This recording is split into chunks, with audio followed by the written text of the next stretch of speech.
উনি এত চিৎকার করে কি জন্য, এত গরম গরম কথা বলার দরকারটা কি? অনেকে এরকম মনে করে, যারা ভালোবাসে আমাদেরকে তারাও মনে করে যে এই কারণেই তো বিপদে পড়েন, এটা অনেকে বলে। তো আপনাদের কল্যাণকামিতাকে আল্লাহ পাক রব্বুল আলামিন আরো বৃদ্ধি করে দেন। ডক্টর ইউনূস সাহেব বলতেছেন ওনারা সংস্কার না করে নির্বাচন দিবেন না। ভালো কথা, নির্বাচন ব্যবস্থা সংস্কার করবেন, আগ্রম করবেন, বাগ্রম করবেন, সব করেন। একটা কথা শুধু আমাদের কথাটা কানে ভালো করে পানি দিয়ে তারপরে কটন বাড দিয়ে গুঁতে ঢুকায় রাখেন কানের মধ্যে।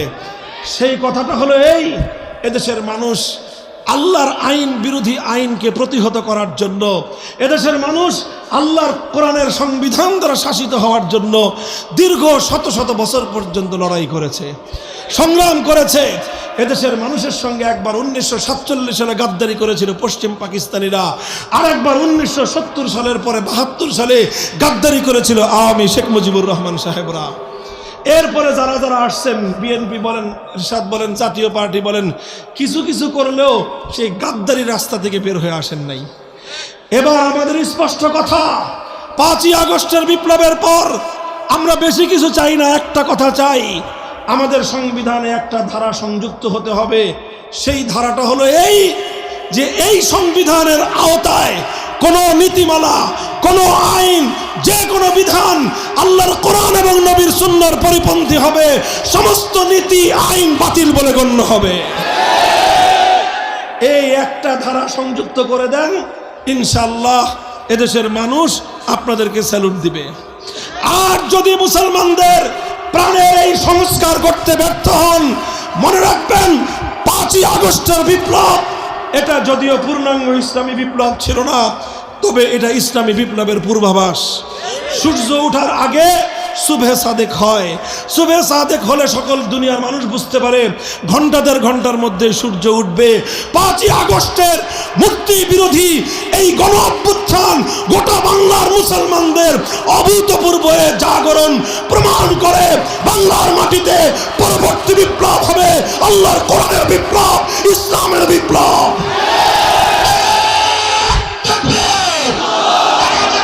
আমরা দুর্বল, এজন্য আল্লাহর সাহায্যটা অনেক বেশি এসেছে।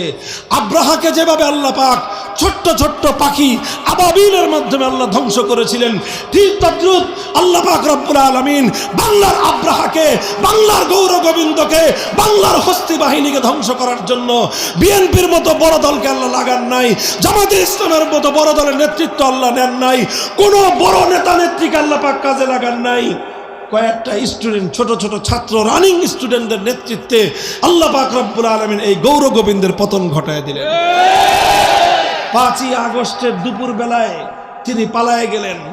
এরপরে একটা ঘন্টা আমরা কোনো আলেম কাউকে কিছু বলি নাই, আমিও কিছু বলি নাই, হুজুরও কিছু বলেন নাই, কেউ কাউকে কিছু বলতে হয় নাই। 1 ঘন্টার মধ্যে টেকনাফ থেকে তেতুলিয়া পর্যন্ত শুধু শেখ মুজিবুর রহমান সাহেবের না, যত সাহেবের মূর্তি ছিল 1 ঘন্টার ব্যবধানে একটা মূর্তিও বাংলার মাটিতে মাথা উঁচা করেছিল না। সব সেই মক্কা বিজয়ের দিন আল্লাহর নবী যেভাবে মূর্তিকে ভূপাতিত করেছিলেন, বাংলার তাওহীদি জনতা, আল্লাহর পয়গম্বরের সাচ্চা উম্মতেরা নবীর আদর্শে উজ্জীবিত হয়ে একইভাবে বাংলার মাটিকে মূর্তি থেকে মুক্ত করেছে। যদি বলেন 5ই আগস্টের বিপ্লবের সিমটম কি, 5ই আগস্টের বিপ্লবের আইকনিক লক্ষণ কি, এর প্রতীক কি, আমি বলবো এর প্রতীক হলো মূর্তি অপসারণ করা। আমি যেই কথা যেইভাবে বলি এটার পিছনে আমার একটা যুক্তি আছে, কারণ আছে। কারণটা হলো এই, আমি এর আগে আপনাদের কাছে একটা বুখারী শরীফের হাদিসের বর্ণনা শোনাই। হযরতে সাদ ইবনে মুআজ রাদিয়াল্লাহু তাআলা আনহু মদিনার আনসারি যে গোত্রগুলো ছিল, 2টা গোত্র, আউস এবং খাজরাজ, আমরা সকলেই জানি। সেই আউস কবিলার সরদার সাদ ইবনে মুআজ রাদিয়াল্লাহু তাআলা আনহু একেবারে সর্বোচ্চ মর্যাদা সম্পন্ন সাহাবায়ে কেরামের মধ্যে উনি একজন। তিনি একবার মক্কায় আসছেন, আল্লাহর নবী হিজরত করার পরে তিনি মক্কায় আসছেন। মক্কায় একজন ব্যক্তির সাথে ওনার ব্যক্তিগত একটা বন্ধুত্বের সম্পর্ক ছিল, উমাইয়া ইবনে খালাফ। কাফের অনেক সময় থাকে না, আপনাদের অনেক হিন্দু বন্ধু আছে না, আছে ব্যক্তিগতভাবে আমাদের সাথেও সম্পর্ক আছে। ব্যক্তিগত সম্পর্ক এটা ভিন্ন জিনিস, এটাকে ইসলাম বাধা দেয় নাই, নিষেধ করে নাই। তো সাদ ইবনে মুআজ রাদিয়াল্লাহু তাআলা আনহুর সাথে উমাইয়া ইবনে খালাফের একটা ব্যক্তিগত বন্ধুত্ব ছিল। তো সাদ ইবনে মুআজ যখন মক্কায় আসতেন তো বন্ধুর বাড়িতে উঠতেন, আবার উমাইয়া যখন মদিনায় যেত তখন সাদ ইবনে মুআজের বাড়িতে মেহমান হতেন, এরকম আদান প্রদান ছিল। তো ওইবার সাদ ইবনে মুআজ মক্কায় আসছেন, মক্কা শরীফে এসে তিনি উমাইয়া ইবনে খালাফের বাড়িতে মেহমান হয়েছেন।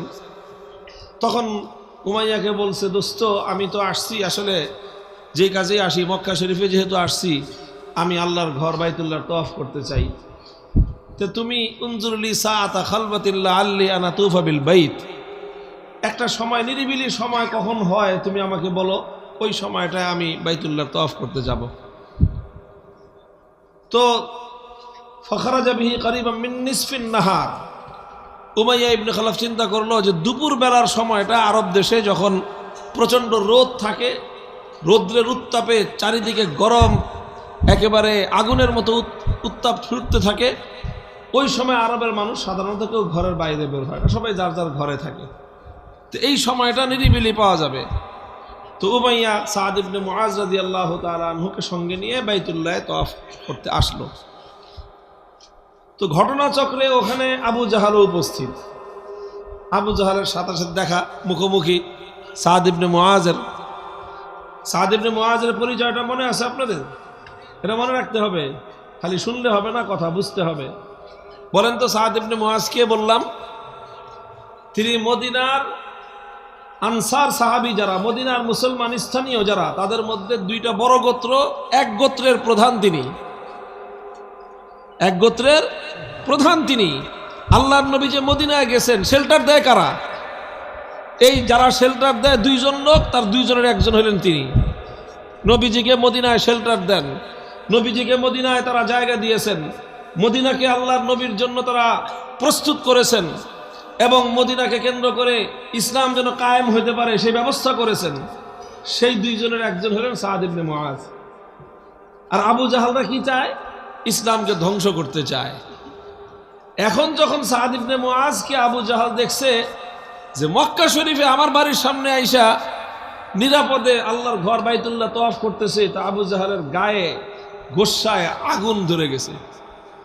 সে সাদ ইবনে মুআজকে বলতেছে যে আলা আরাকা তাতুফু বিমাক্কাতা আমিনান ওয়াকাদ আওয়াইতুমুস সুবাত ওয়া জাআমতুম আন্নাকুম তানসুরুনহুম লাউলা আন্নাকা মা আবি সাফওয়ান মা রাজাতা ইলা আহলিকা সালিমা। তখন সাদ ইবনে মুআজকে বলল, সাদ ইবনে মুআজ, তুমি আমাদের শত্রু, আমাদের জানের দুশমন, মুহাম্মদকে তুমি জায়গা দিছো তোমাদের দেশে, তাকে সাহায্য করতেছো এবং তাকে নাকি সামনেও সাহায্য করবা এই প্রতিশ্রুতি তুমি দিছো। এই সব কিছু করে তুমি আবার আমার বাড়ির সামনে এসে, আমার দেশে মক্কায় এসে নিরাপদে বাইতুল্লাহ শরীফ তওয়াফ করতেছো। তুমি আমাদের মক্কার সম্মানিত লিডার উমাইয়া ইবনে খলফের সাথে আসছো, এই জন্য আজকে কিছু বললাম না, আর না হলে তোমাকে মক্কা থেকে বাড়িতে ফিরতে দিতাম না। বুঝেন না? মাস্তান একজন আরেকজনের সাথে দেখা হইলে কি কয়, কিরে তোর সাথে আমার গন্ডগোল, তুই আমার এলাকায় আইসস, হ্যাঁ, এখান থেকে তুই আর মায়ের কোলে ফিরে যেতে পারবি না, বলে না? ঠিক সেম ওই শব্দটা, ওই কথাটাই, ভাষাটাই আবু জাহাল বলল সাদ ইবনে মুআজকে, যে তুই বাড়িতে ফিরে যেতে পারতি না যদি তুমি উমাইয়া ইবনে খলফের সাথে না থাকতা। উমাইয়ার খাতিরে আজকে তোমাকে কিছু বলতেছি না। তো আবু জাহাল একটু পাওয়ার দেখাইলো, হেডাম দেখাইলো এবং সাদ ইবনে মুআজের উপরে একটা করুণা করলো, তাকে একটু দয়া করলো যে ছেড়ে দিলাম যা, এরকম একটা ভাব দেখাইলো।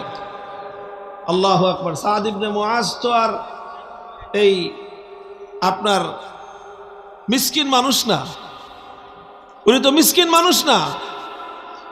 তিনি যেই কথাটা বললেন এরপরে তিনি বললেন, লাউ মানাতানি হাযা লা আমনা আন্নাকা মা হুয়া আশাদ্দু আলাইকা তারিকাকা আলা আহলিল মাদিনাতি।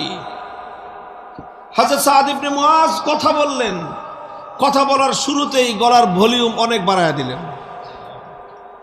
বুখারী শরীফের হাদিস, ওয়ারাফা সাউতাহু, যতটুক জোরে বললে চলে তার চেয়ে আরো 10 গুণ জোরে সাদ ইবনে মুআজ বললেন, আবু জাহাল, আজকে আমি তোমার বাড়িতে আসছি, এই জন্য তুমি আমাকে থ্রেট দাও, করতে পারবা? মক্কায় তোমার জোর আছে, তুমি আমাকে মক্কায় বাধা দিতে পারবা, সেই শক্তি তোমার আছে। কিন্তু মনে রাখো, তুমি যদি আমাকে মক্কায় বাধা দাও, তাহলে আমার কাছে এমন পাওয়ার আছে যে বেটা তোর 14 গোষ্ঠীর খাওয়ানোর রাস্তা আমি বন্ধ করে দেব। তোর আমার বাড়ির পাশে দিয়ে যাওয়া লাগবে না তোমাদের। মদিনার পাশ দিয়ে যদি তোমরা ইয়ামানে না যাও, শামে না যাও, মদিনার পাশ দিয়ে তোমরা শাম দেশে না গেলে তোমাদের ব্যবসা হবে না, আর ব্যবসা না হলে মক্কার মানুষ না খেয়ে মরতে হবে।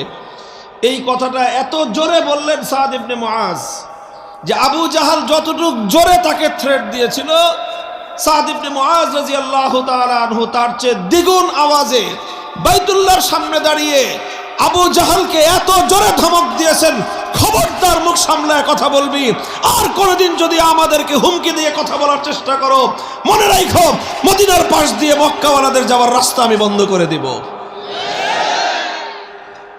তখন সাথে থাকা বন্ধু উমাইয়া ইবনে খালাব বলে যে, দোস্ত আসতে বলো, লোকটা নেতা, সে লা তারফা সাওতাকা আলা আহলিল ওয়াদি সাইয়্যিদ আলা আবিল হিকাম সাইয়্যিদ আহলিল ওয়াদি, বললো যে আবু জাহাল সে কিন্তু মক্কার শীর্ষ নেতা, সবচেয়ে বড় নেতা, এর চেয়ে বড় কোনো নেতা আমাদের এলাকায় নাই, কাজে এত বড় নেতার সাথে তুমি কথা বলতেছো, একটু গলার স্বরটা নামায়া কও। সাদ ইবনে মুআজ গলার স্বর নামান নাই, আরো জোরে কয় যে বেটা তুমি উমাইয়া ইবনে খালাব আমার দোস্ত হতে পারো, কিন্তু আবু জাহালের চামচামি যদি করো তাহলে তোমার সঙ্গে আমার সম্পর্ক থাকবে না। ভাই, সব জায়গায় আস্তে কথা বলা নবীর সুন্নত নয়। অনেক জায়গায় বিনয়ের সঙ্গে কথা বলা নবীর সুন্নত। বিনয়ের সঙ্গে যেখানে নবীর সুন্নত, বিনয়ের সঙ্গে কথা বলা যেখানে নবীর সুন্নত, সেখানে বিনয়ের সঙ্গে কথা বলবেন। আর যখন ইসলামের দুশমনেরা, এই নেতা খেতারা যখন উলামায়ে কেরামের সামনে ধমকের সুরে কথা বলতে চায়, তখন তাদের কণ্ঠকে স্তব্ধ করে দেওয়ার জন্য চিৎকার করে তাদের আওয়াজের উপর দ্বিগুণ ভলিউমে কথা বলাই সাহাবায়ে কেরামের সুন্নাত। এটাই নবীর সুন্নাত, এটাই ইসলামের আদর্শ।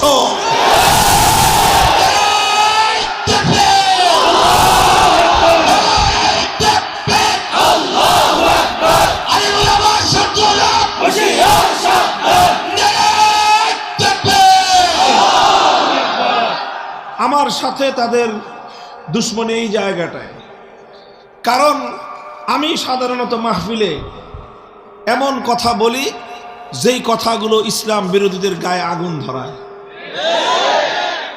আমি বলি রাজনীতি নিয়ে কথা বলি, রাষ্ট্র ব্যবস্থা নিয়ে কথা বলি, অর্থ ব্যবস্থা নিয়ে কথা বলি, রাষ্ট্রের অসঙ্গতি নিয়ে কথা বলি, মুসলিম জাতির সমাজ ব্যবস্থা কিভাবে চলা প্রয়োজন সেই বিষয় নিয়ে আমরা কথা বলি। মুসলমানদের জাতির মধ্যে কোন পথে অধপতন আসতেছে সেই অধপতনের বিরুদ্ধে কথা বলি। নেতা নেত্রীরা কিভাবে মুসলমানদের ঈমান হরণ করতেছে সে ব্যাপারে আমরা মুসলমানদেরকে সতর্ক করি। তারা আমাদের কাছ থেকে কি শুনতে চায় জানেন? তারা চায় যে হুজুররা সুর করে মিলাদ শরীফ পড়াবে আর তারা সিন্নি খাওয়াবে। তারা চায় হুজুররা সুর করে দোয়া করবে, তাদের বাপ দাদা 14 গোষ্ঠী যা আছে সব জান্নাতে পাঠাবে, তারা হুজুরদেরকে হাদিয়া দিবে। অর্থাৎ তারা নেতাগিরি করবে আর উলামায়ে কেরাম হুজুররা তাদের সামনে মিনমিন করবে। এটা হলো তারা চায়। এই জায়গাটাতেই হলো আমাদের বিরোধ ছিল, আর সবচেয়ে বেশি বিরোধ এই জায়গাটায় আওয়ামী লীগের সাথে। আওয়ামী লীগের দোষ কি? যদি আবার আওয়ামী লীগ কোনোদিন বাংলাদেশের রাজনীতিতে ফিরে আসতে পারে, আমরা তাদেরকে বলবো এই ভুলটা, এই অন্যায়টা সংশোধন করে আসবার চেষ্টা করবেন। সেটা হলো এই, তারা আলেম ওলামাদেরকে মসজিদের মিম্বারে দেখতে পছন্দ করে, মসজিদের মেহরাবে আলেম ওলামারা থাকুক, এটাতেও তাদের আপত্তি নাই। হুজুররা মিলাদ পড়ুক, খতম পড়ুক, এতে তাদের আপত্তি নাই।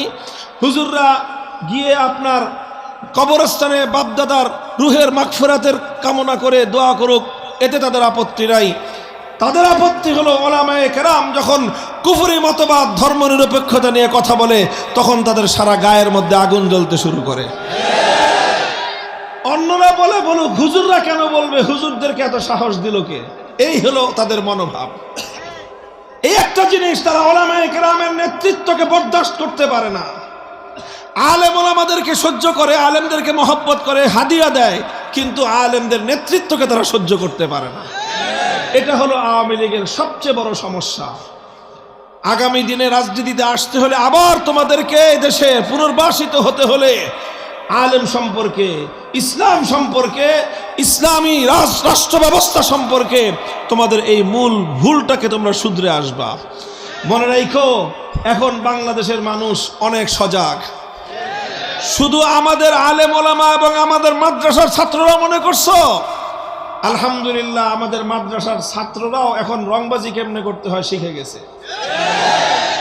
সাধারণ রংবাজি না, এই সাদ ইবনে মুআজের মতো আবু জাহালদের সঙ্গে কিভাবে চোখের উপর চোখ রেখে কথা বলতে হয় সেটা আমরা জানি। আবু জাহালদের সঙ্গে কিভাবে চোখের উপর চোখ রেখে কথা বলতে হয়, তাদের কথার জবাব, পাল্টা জবাব কিভাবে দিতে হয়, সেটাও আমাদের মাদ্রাসার শিক্ষার্থীদের শিখে ফেলেছে। তাদেরকে ভালোবাসবা, ভালোবাসা পাবা। আমি বলি, আমাদের মাদ্রাসার ছাত্রদেরকে দয়া করে কেউ করুণার দৃষ্টিতে দেখবেন না, ভালোবাসার দৃষ্টি নিয়ে তাকাবেন, মোহাব্বতের দৃষ্টি নিয়ে তাকাবেন। আমাদের কাছ থেকে মোহাব্বত আর ভালোবাসা পাবেন। আর যদি মনে করেন যে মাদ্রাসায় যারা পড়ে তারা সব আপনার করুণার পাত্র, তাহলে আপনার ওই করুণার উপর আমরা পেশাব করতে রাজি না।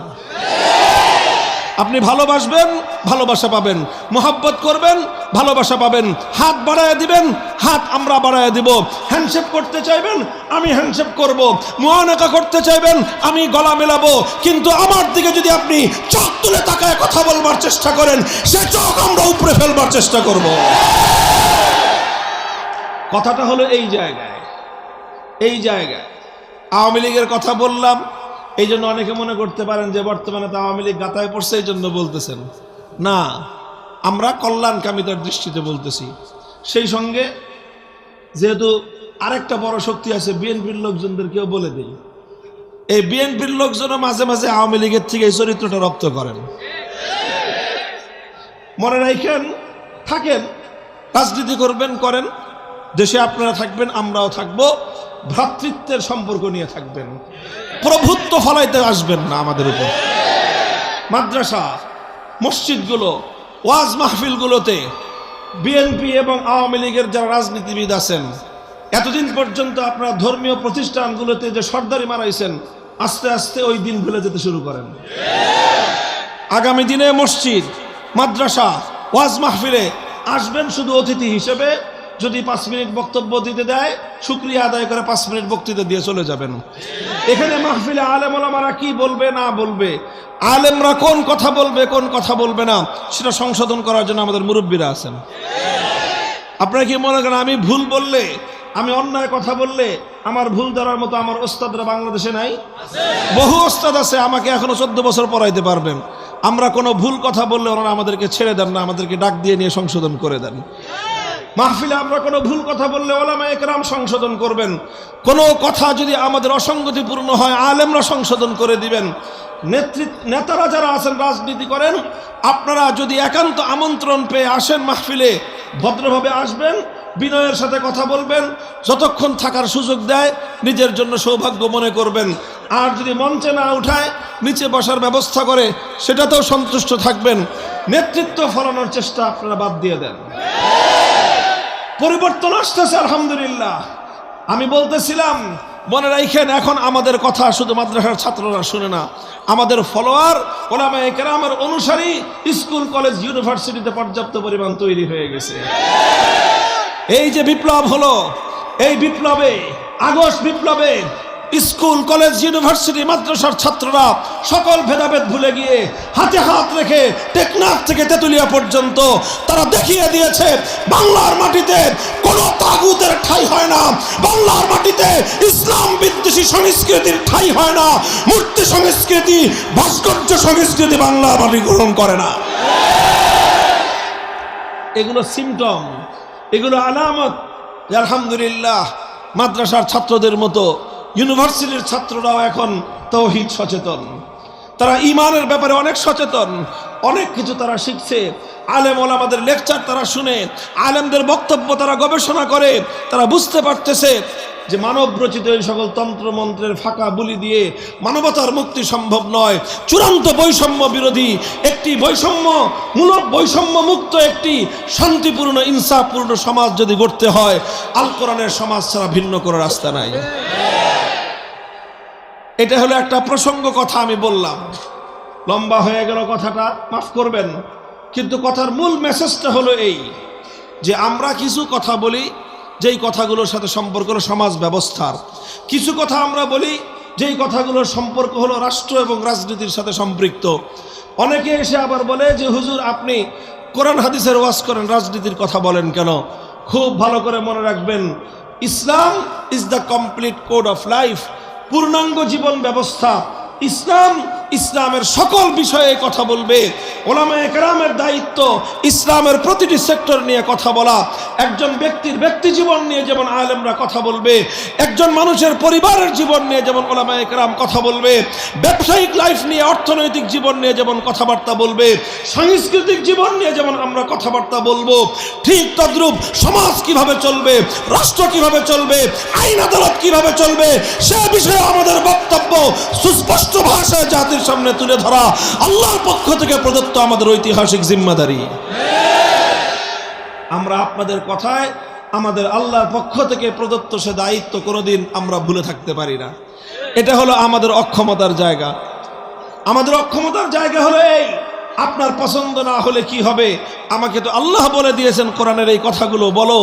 কোরআনে পাকের মধ্যে যেরকম পিতামাতার হক রয়েছে, সন্তানের অধিকার সম্পর্কে আলোচনা রয়েছে, নামাজ, রোজা, হজ, যাকাত সহ ইবাদত বন্দেগীর যেরকম কথাবার্তা রয়েছে, ঠিক তদ্রূপ আল্লাহর কোরআনে পাকের মধ্যে একটি দেশের বিচার ব্যবস্থা কিভাবে চলবে, অসংখ্য আয়াতের মধ্যে আল্লাহ পাক বিচারিক আইনগুলো দিয়ে রেখেছেন। সেই আইনগুলোর প্রয়োগের কথা আমাদেরকেই বলতে হবে। আল্লাহ পাক বুঝবার তৌফিক দান করেন। কোরআনে পাকের সূরাতুন নিসার 60 নম্বর আয়াত আমি আপনাদের সম্মুখে তেলাওয়াত করেছিলাম। আমার আল্লাহ পাক রব্বুল আলামিন এই আয়াতের মধ্যে অত্যন্ত গুরুত্বপূর্ণ একটা দিক নির্দেশনা দিয়েছেন, একটি সতর্কবাণী উচ্চারণ করেছেন। বর্তমান যে জাতীয় প্রেক্ষাপট, সেই প্রেক্ষাপটের সঙ্গে অত্যন্ত সঙ্গতিপূর্ণ বিধায় এই আয়াতটি আমি আজকে আপনাদের সম্মুখে আমার আলোচনার বিষয়বস্তু হিসেবে গ্রহণ করেছি। আল্লাহ বলেন, আলাম তারা ইলাল্লাযীনা ইয়াজউমুনা আন্নাহুম আমানু বিমা উনজিলা ইলাইকা ওয়া মা উনজিলা মিন ক্বাবলিকা ইউরিদুনা আন ইয়াতাহাকামু ইলাত তাগুতি ওয়া ক্বাদ উমিরু আন ইয়াকফুরু বিহি ওয়া ইউরিদুশ শাইতানু আন ইউদিল্লাহুম দালালাম বাঈদা। আল্লাহ বলেন যে দেখো, আশ্চর্যান্বিত হয়ে তোমরা দেখো, একটা আশ্চর্যজনক দৃশ্য তোমরা তাকায় দেখো। আল্লাযীনা ইয়াজউমুনা আন্নাহুম আমানু, কিছু মানুষ এমন রয়েছে যারা দাবি করে যে আমরা মুমিন, আমরা ঈমানদার, অথচ ঈমানদার নিজেদেরকে পরিচয় দেওয়ার পরেও, ঈমানদার বলে দাবি করার পরেও ইউরিদুনা আন ইয়াতাহাকামু ইলাত তাগুত, তারা তাগুতের কাছে বিচার চায়, তারা তাগুতের কাছে ফয়সালা চায়। অর্থাৎ আল্লাহর কোরআনের এই আয়াত বলতেছে, যে ব্যক্তি দাবি করে আমি ঈমানদার, সে কশ্চিনকালেও কোনো তাগুতের কাছে বিচার চাইতে পারে না, কোনো তাগুতের কাছে সে ব্যক্তি কোনোদিনও ফয়সালা চাইতে পারে না। যে ব্যক্তি তাগুতের কাছে ফয়সালা চাইবে, সে কশ্চিনকালেও ঈমানদার হতে পারে না।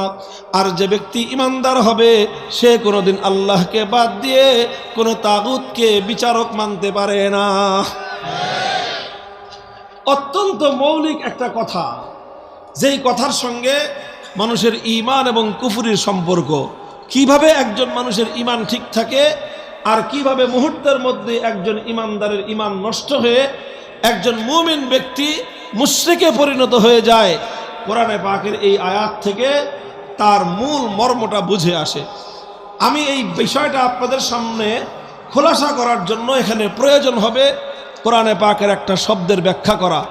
আপনারা সকলেই মনোযোগ সহকারে কোরআনে পাকের এই শব্দের মর্মার্থটা বুঝবার চেষ্টা করবেন। যেই শব্দটা আল্লাহর কোরআন এখানে ব্যবহার করেছে, আত-তাগুত, ইউরিদুনা আন ইয়াতাহাকামু ইলাত তাগুত। তাগুতের তাগুত কি জিনিস তাগুতের পরিচয় বুঝতে হবে। কোরআনে পাকের এক আয়াতের মধ্যে আল্লাহ বলেছেন, আল্লাযীনা আমানু ইউকাতিলুনা ফী সাবিলিল্লাহ ওয়াল্লাযীনা কাফারু ইউকাতিলুনা ফী সাবিলিত তাগুত। যারা ঈমানদার তারা আল্লাহর পথে লড়াই করে, আর যারা কাফের তারা তাগুতের পথে লড়াই করে। কার পথে? জোরে বলেন, কার পথে? ঈমানদাররা লড়াই করে কার পথে? আল্লাহর পথে। আর বেঈমানরা লড়াই করে কার পথে? তাগুতের পথে। সুতরাং যে আল্লাহর পথে থাকে সে তাগুতের পথে যায় না, যে তাগুতের পথে থাকে সে আল্লাহর পথে থাকতে পারে না। আল্লাহর সঙ্গে তাগুতের হলো বৈপরীত্য। যে ব্যক্তি আল্লাহকে বিশ্বাস করে সে তাগুতকে অস্বীকার করতে হয়, যে তাগুতকে বিশ্বাস করে আল্লাহর উপর তার বিশ্বাস ঠিক থাকতে পারে না। প্রশ্ন হলো তাগুত কি জিনিস, তাগুত কাকে বলা হয়? খুব সংক্ষেপে তাগুতের পরিচয়টা বুঝেন, একটু ডিপ কথা এবং গুরুত্বপূর্ণ একটা কথা। তাগুতের পরিচয়, যেহেতু কোরআনে পাকের অনেকগুলো আয়াতের মধ্যে এই তাগুত শব্দটা এসেছে, এই জন্য যারা কোরআনের গবেষণা করেন, যারা কোরআনের তাফসীর করেন, যারা কোরআনের তাফসীর লিখেছেন কাদিমান ওয়া হাদিসান, সেই সাহাবীদের যুগ থেকে নিয়ে আজ পর্যন্ত প্রত্যেকেই তাগুত সম্পর্কে একটা ডেফিনিশন দিয়েছেন, তার সংজ্ঞা এবং পরিচয় তুলে ধরেছেন। সকল বক্তব্যগুলো যদি একত্রিত করি তাহলে তাগুতের যেই পরিচয় আমরা পাই, আমি আমার ভাষায় সহজে আপনাদের সামনে যদি বলতে চাই তাহলে তাগুত বলা যায়, তাগুত হলো এমন ব্যক্তি বা বস্তু, এমন গায়রুল্লাহ, যেই গায়রুল্লাহকে আল্লাহর আসনে বসানো হয়। কার আসন বসানো হয়েছে? কাকে? গায়রুল্লাহকে। গায়রুল্লাহ মানে আল্লাহ ছাড়া ভিন্ন, অর্থাৎ যেই বৈশিষ্ট্য আল্লাহর সঙ্গে নির্ধারিত, যে বৈশিষ্ট্য আল্লাহর জন্য নির্ধারিত, সেই বৈশিষ্ট্যকে যদি কোনো ব্যক্তি আল্লাহ ছাড়া অন্য কারো জন্য সাব্যস্ত করে, তাহলে যার জন্য সেই বৈশিষ্ট্য সাব্যস্ত করা হলো তাকেই বলা হবে তাগুত। যেরকম সহজে দৃষ্টান্ত দিলে আপনারা বুঝতে পারবেন, এই মহাবিশ্বের মধ্যে ইবাদতের উপযুক্ত একমাত্র কে? তাহলে ইবাদতের এই আসন এটা কার জন্য সংরক্ষিত? আল্লাহর জন্য সংরক্ষিত। মাবুদ হওয়া, ইবাদতের হকদার হওয়া, এটা আল্লাহর জন্য সংরক্ষিত আসন। এখন কেউ যদি ইবাদত আল্লাহকে ছাড়া অন্য কারো জন্য করে, তাহলে যার জন্য ইবাদত করা হবে, যে মানুষের কাছ থেকে ইবাদত নিবে তাকেই বলা হবে তাগুত। যেরকম সে যুগে মানুষেরা আল্লাহকে বাদ দিয়ে লাত, মানাত, উজ্জা, হুবল এই সকল দেবদেবতার পূজা করত, তখন আল্লাহর জন্য যেই ইবাদত নির্ধারিত ছিল সেই ইবাদত আল্লাহর জন্য না করে এই সকল দেবদেবতার জন্য করা হলো। তো এই সকল দেবদেবতাগুলোকে তার অনুসারীরা আল্লাহর আসনে বসিয়েছিল, এই জন্য সেই যুগে এই সকল দেবদেবতাগুলোই ছিল তাগুত। আজকের বর্তমান যুগে আল্লাহর ইবাদত বাদ দিয়ে কিছু মানুষ দুর্গার পূজা করে, আল্লাহর ইবাদত বাদ দিয়ে কিছু মানুষ সরস্বতী আর কালীর পূজা করে। কথা বলেন। তাহলে ইবাদতের একমাত্র মালিক কে? তো যে ইবাদত একমাত্র আল্লাহর জন্য হওয়া উচিত ছিল, দায়িত্ব ছিল, সেই ইবাদত আল্লাহকে বাদ দিয়ে যখনই দুর্গার জন্য, কালীর জন্য, সরস্বতীর জন্য, বিভিন্ন দেবদেবীর জন্য করা হলো, তো এই দেবদেবীগুলোকে বলা হবে তাগুত, কারণ এই দেবদেবীগুলোকে আল্লাহর জায়গায় তারা বসিয়েছে। এই জন্য কথাটা পরিষ্কার হলো। এটা হলো ইবাদত। ইবাদতের ক্ষেত্রে আলহামদুলিল্লাহ মুসলমানরা এই ব্যাপারে অত্যন্ত সতর্ক আছে যে আল্লাহকে ছাড়া তারা অন্য কারো ইবাদত করে না। মুসলমানরা কোনো গায়রুল্লাহর পূজা করে না, ইমানদাররা কোনোদিন দুর্গার পূজা করে না, ইমানদাররা কোনোদিন সরস্বতীর পূজা করে না, ইমানদাররা কোনোদিন আগুনের পূজা করে না, ইমানদাররা কোনোদিন সূর্যের পূজা করে না। এই সমস্ত করে না, কারণ মুসলমানরা জানে ইবাদতের একমাত্র উপযুক্ত কে? মুহতারাম হাজিরিন, ইবাদত যেরকম আল্লাহর একক বৈশিষ্ট্য, ইবাদতের মধ্যে যেরকম আল্লাহকে এক এবং অদ্বিতীয় বিশ্বাস করতে হয়, এটাকেই বলা হয় তাওহীদ ফিল ইবাদাহ, আল্লাহর একত্ববাদ। ইবাদতের মধ্যে যেরকম আল্লাহর একত্ববাদকে বিশ্বাস না করলে একজন মানুষ ইমানদার আর মুসলমান হতে পারে না, ঠিক তদ্রূপ আল্লাহ পাক রব্বুল আলামিনের আরেকটা বৈশিষ্ট্য আছে। আমার আল্লাহর সেই বৈশিষ্ট্যটার নাম হলো তাওহীদ ফিল হাকিমিয়াহ। তাওহীদ ফিল হাকিমিয়ার অর্থ হলো আসমান আর জমিনের মধ্যে সমগ্র বিশ্ববাসীর জন্য সমস্ত মাখলুকাতের জন্য চূড়ান্তভাবে বিধান দেওয়ার একমাত্র মালিক কে? এত আস্তে বললেন কথাটা। আসমান আর জমিনের মধ্যে সমগ্র মাখলুকাতের জন্য বিধান দেওয়ার একমাত্র মালিক কে? বিধান দেওয়ার একমাত্র মালিক কে? চূড়ান্ত ক্ষমতা একমাত্র কার? প্রশ্নহীন আইন তৈরি করতে পারেন একমাত্র কে? এমন আইন যার আইনকে অন্য কেউ চ্যালেঞ্জ করতে পারে না, এইরকম আইন তৈরি করবার একচ্ছত্র ক্ষমতা এবং অধিকার একমাত্র কার? তাহলে আসমান আর জমিনের মধ্যে চূড়ান্তভাবে বিধান দেওয়ার একমাত্র অধিকার হলো আল্লাহর। সুতরাং এই যে আইন তৈরি করা, বিধান তৈরি করার এই যে ক্ষমতা, চূড়ান্ত ক্ষমতা, সর্বোচ্চ ক্ষমতা, এটা হলো একমাত্র আল্লাহর জন্য নির্ধারিত। একটা যেরকম ইবাদতের মধ্যে আল্লাহর একত্ববাদকে বিশ্বাস করতে হয়, ঠিক ওই রকম বিধানের ক্ষেত্রেও আল্লাহর একত্ববাদকে বিশ্বাস করতে হয়। ইবাদতের একত্ববাদকে বলা হয় তাওহীদ ফিল উবুদিয়্যাহ, আর বিধানের ক্ষেত্রে আল্লাহর একত্ববাদকে বলা হয় তাওহীদ ফিল হাকিমিয়্যাহ।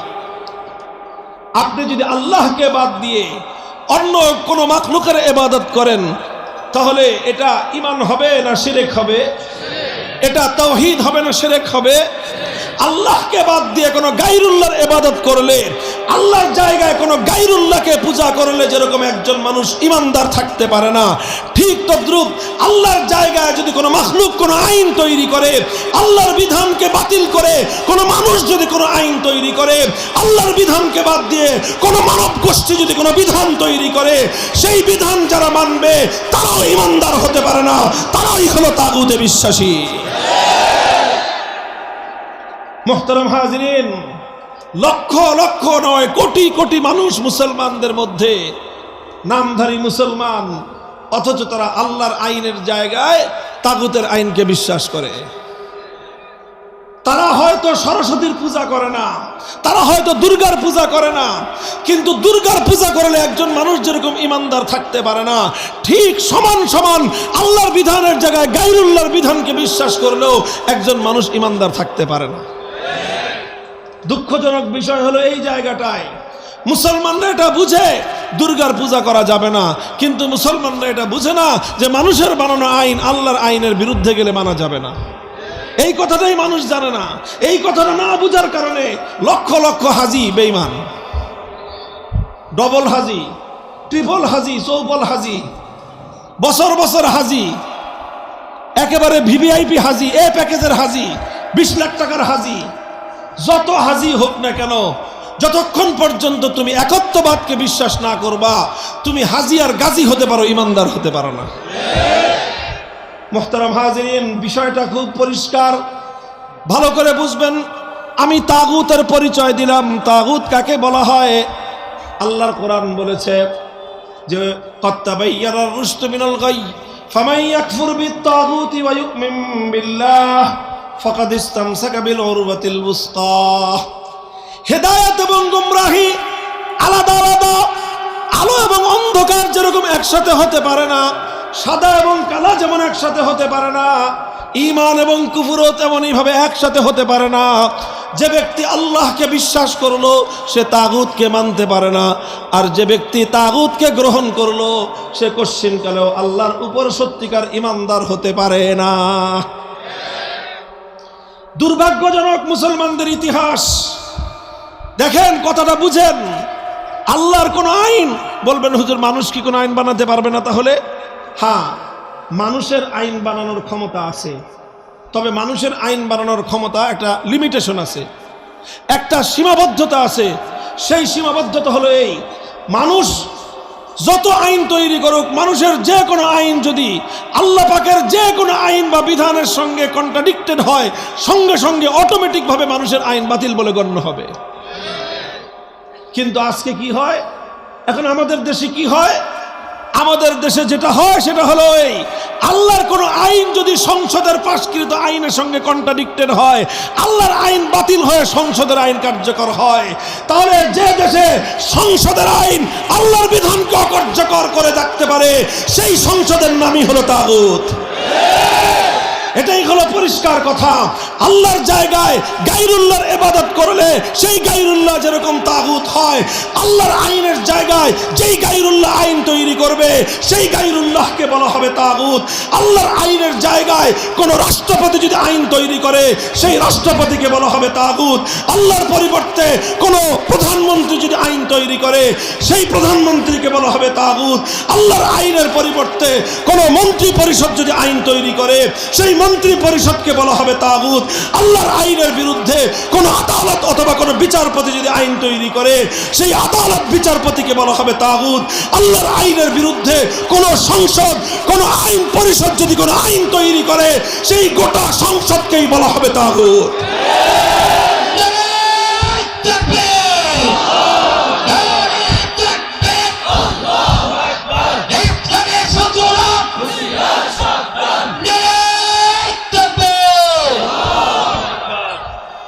তাহলে তাগুতের কনসেপ্টটা ক্লিয়ার হলো, বুঝতে পারলেন আপনারা?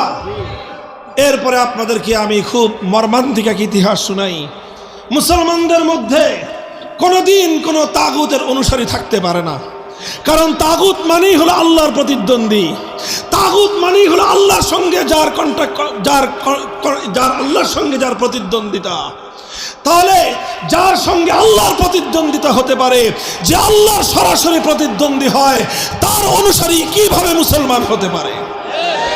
অথচ দুর্ভাগ্যজনকভাবে মুসলিম নামধারীদের মধ্যে লক্ষ লক্ষ কোটি কোটি মানুষ তাগুতের অনুসারী, অথচ তারা নিজেদেরকে ইমানদার বলে পরিচয় দিচ্ছে। মুসলমানদের মধ্যে এই দুর্ভাগ্যজনক বিষয়টা ছিল না, মুসলমানদের মধ্যে এই অভিশাপ ছিল না, সাহাবীদের যুগে ছিল না, খোলাফায়ে রাশিদিনের যুগে ছিল না, খোলাফায়ে বনু উমাইয়ার যুগে ছিল না, খোলাফায়ে বনু আব্বাসিয়ার যুগে ছিল না। ষষ্ঠ শতাব্দীর দিকে এসে সর্বপ্রথম এই তাতারিরা, মঙ্গোলিরা মুসলিম বিশ্বে হামলা চালায়, বাগদাদকে ধ্বংস করে, মুসলমানদের খেলাফতকে ধ্বংস করে। তাতারিরা মুসলিম বিশ্বকে দখল করে নেয়, আর দখল করে মুসলমানদের উপর সবচেয়ে অভিশপ্ত যেই কাজটা তারা করে সেটা হলো মুসলমানদের মধ্য থেকে আল্লাহর আইনকে উঠায়ে দিয়ে তারা তাদের নেতা চেঙ্গিস খানের বানানো আইন মুসলমানদের উপর চাপায়ে দিয়ে চেঙ্গিস খানের বানানো আইনের দ্বারা মুসলমানদেরকে শাসন করতে শুরু করলো। সেই চেঙ্গিস খানের আইন, সেই আইনের বইকে বলা হতো ইয়াসেক। সেই ইয়াসেক নামক একটা সংবিধান ছিল, মানবরচিত সংবিধান। সেই সংবিধান দিয়ে মুসলমানদেরকে শাসন করা শুরু করলো। মুসলমানরা কশ্চিনকালেও এটা মেনে নেয় নাই। মুসলমানদের উলামায়ে কেরাম এই অভিশপ্ত ধারাকে তারা মেনে নেয় নাই, বরং তারা এর বিরুদ্ধে লড়াই করেছে, জিহাদ করেছে, রক্ত দিয়েছে, জীবন দিয়েছে, কারারুদ্ধ হয়েছে, ত্যাগ আর কুরবানি স্বীকার করেছে। সব কিছুর মাধ্যমে এক সময় তারা মঙ্গলদের, তাতারিদের আল্লাহর কোরআন বিরোধী এই আইনকে তারা প্রতিহত করে দিয়েছে। শেখুল ইসলাম ইবনে তাইমিয়া রাহমাতুল্লাহি আলাইহি 6 বার কারাবরণ করেছেন শুধুমাত্র এই কুফরির বিরুদ্ধে, তাগুতের বিরুদ্ধে লড়াই করতে গিয়ে। এক সময় উলামায়ে কেরামের ত্যাগ আর কোরবানির বদৌলতে, তাদের সংগ্রামের মুখে আল্লাহ পাক রব্বুল আলামিন অনেক তাতারিদেরকে ধ্বংস করে দিয়েছেন, আর কিছু তাতারি যারা ছিল তাদের হেদায়েত নসিব হয়ে গেছে। এইভাবে মুসলমানদের উপর চেপে বসা সেই তাতারি বর্বর নেতা চেঙ্গিস খানের সেই মানবরচিত আইন, আল্লাহর আইনের পরিবর্তে যে আইন চাপানো হয়েছিল, সেই আইন ব্যবস্থা মুসলমানদের মধ্য থেকে আবার উৎখাত হয়ে যায়। মুসলমানরা আবার আল্লাহর আইনের দিকে ফিরে আসলো।